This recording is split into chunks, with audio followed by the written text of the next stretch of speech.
കോഴിക്കോട് ജില്ലയിൽ ഒരു ശക്തമായിട്ടുള്ള മത്സരം നടക്കുന്ന മണ്ഡലമാണ് ബേപ്പൂര്. ബേപ്പൂരിൽ PV അൻവർ ഇതിനോടകം തന്നെ പ്രചാരണമൊക്കെ തുടങ്ങിക്കഴിഞ്ഞു. ബേപ്പൂരിലെ മുഹമ്മദ് റിയാസിനെ മറികടക്കാൻ അൻവറിന് കഴിയുമെന്ന് ഒരു രാഷ്ട്രീയ നിരീക്ഷകൻ എന്നുള്ള നിലയ്ക്ക് അങ്ങേക്ക് തോന്നുന്നുണ്ട്? അതൊരു തികഞ്ഞ അൻവർ പരാജയമാവാനാണ് സാധ്യത.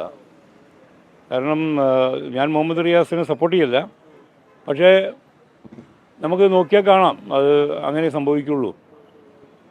ഇടതുപക്ഷത്തിന് വലിയ വേരോട്ടമുള്ള മണ്ഡലമായതുകൊണ്ടാണ്. ഇടതുപക്ഷത്തിന് ശക്തമായ അടിത്തറയുള്ള ഒരു സ്ഥലമാണത്. കാരണം VKC മുഹമ്മദ് കോയ ഉണ്ടാക്കിയെടുത്തിട്ടുള്ള ഒരു മണ്ഡലം, നേടിയെടുത്തിട്ടുള്ള സ്ഥിരമായി ഉറപ്പിച്ചൊരു മണ്ഡലം. അവിടെ പിന്നെ മുഹമ്മദ് റിയാസ് വന്നു, അദ്ദേഹം കുറേ കാര്യങ്ങൾ ചെയ്തിട്ടുമുണ്ട്.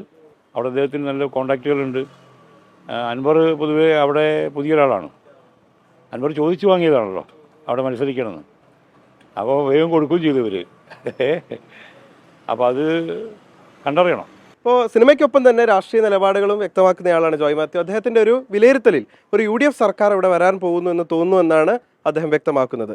ജയൻ കല്യാശ്ശേരിക്കൊപ്പം നിഖിൽ പ്രമേഷ്, 24 കോഴിക്കോട്.